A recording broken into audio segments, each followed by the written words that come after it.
Magandang araw at ngayon ay mag-aaral tayo ng salita ng ating Panginoon at ipagpatuloy natin yung ating series ng Trusting in God's Plan.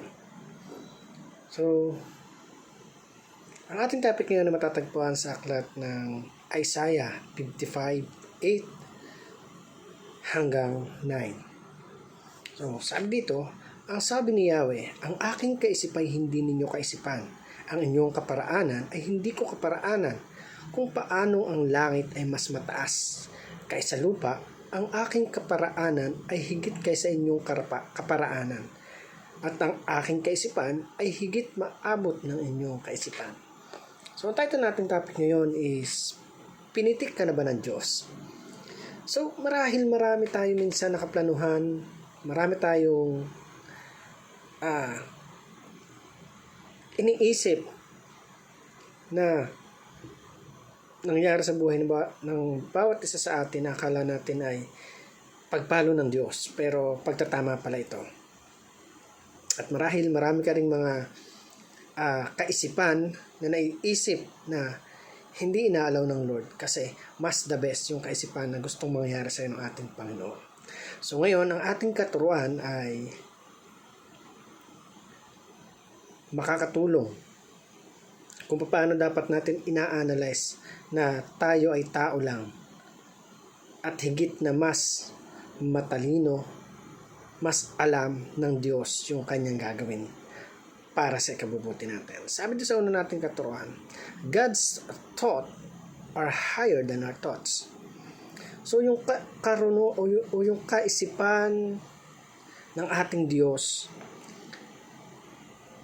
ay higit na mas mataas kaysa sa atin. Minsan iniisip natin na kapag may mga bagay tayo na gustong abutin, hindi ito nabibigyan ng ating Diyos. Why? Dahil ayaw ng Diyos na ito yung maging dahilan na ikapapahamak mo.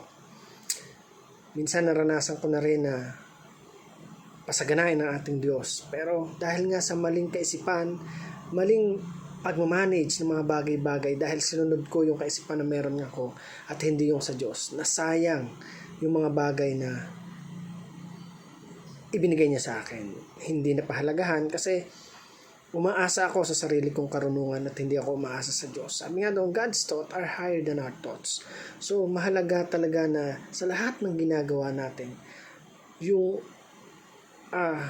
mga desisyon na gagawin natin ay mas maganda na isubmit natin sa ating Panginoon upang maging tama yung direksyon ng ating mga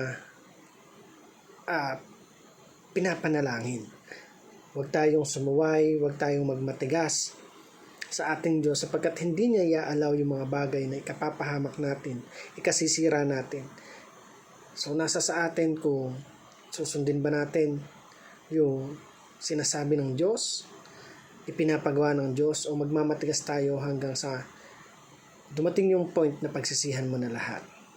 Pangalawa, sabi dito, God's ways are higher than our ways. So yung kapamaraanan ng Diyos ay higit na mas maganda kaysa sa kapamaraanan natin. Marami tayong mga bagay na gustong gawin sa buhay. Marami tayong gustong gawin na akala natin ay makakatulong sa atin, pero at the end of the day, ito pala yung nakakasama sa atin. Kagaya ng isang bata na hindi alam yung ginagawa niya. Minsan kasi yung mga bata, ang alam lang nila, ito yung bagay na makapagpasaya, pero hindi nila alam na pwede pala ito maging dahilan ng kamatayan or maging dahilan ng ikapapahamak nila. So, ang kaisipan ng mga bata ay hindi kagaya ng kaisipan ng mga edad 10, 15, 20, 30 years old pataas. They are different in terms of thinking. So, marami na rin na talagang mayroong advance ng kaisipan. Pero most of the babies or yung mga bata pa lang, edad 2, 1, 3 years old, yan yung mga, ang alam lang nila sa ginagawa nila ay makakapagpasaya sa kanila. So maraming bagay, pagkakataon na darating tayo sa point na talagang marirealize natin na mas the best yung plan ng ating Panginoon. Mas the best yung ginagawa ng Diyos kesa sa ginagawa natin. So, why don't you listen and follow what God's plan for your life? So, bakit hindi natin hayaan ng Diyos yung magmaniobra ng buhay natin? Hayaan natin siya na itama yung mga bagay na pagkakamali natin upang sa ganon ay hindi masayang yung buhay na pinagkaloob ng Diyos sa atin. So dahil alam naman natin na talagang minsan may mga gusto tayong bagay na gawin na kahit alam natin na lingid na sa nais ng Diyos ay talagang ginagawa pa natin kasi parang iniisip mo, ito kasi makapagpasaya sa akin. So your thinking is like a baby, a 1 to 3 years old baby na ang gusto mo ang sarili mo yung masunod at hindi yung kagustuhan natin, Panginoon. Number 3, sabi doon, God's sovereignty encourage humility. So yung kapangyarihan ng ating Panginoon, talagang ito yung makakatulong sa atin upang yung humility ay mas, sabi nga ay, yung humbleness natin ay mas lalo pang mag-level up. So, let's follow what God's plan for us at huwag natin hayaan na masayang yung mga bagay na isinakripisyo ng Diyos para sa atin, which is yung kanyang bugtong na anak. So, para naman po sa ating application, sabi dito, trust God's plan. So, magtiwala tayo ng buong buo sa plano ng ating Panginoon sapagkat never tayo bibigyan ng ating Diyos sa kanyang kaplanuhan. You need to listen, you need to bow down yourself in the presence of the Lord. Number 2, sabi dito, follow God's ways. So, sundin natin yung kalooban ng ating Panginoon. Kasi minsan, ayaw natin dahil may mga bagay tayong gustong gawin pa. Ayaw nating sumunod kasi may mga plano ka pa na gusto mo mangyari sa buhay mo.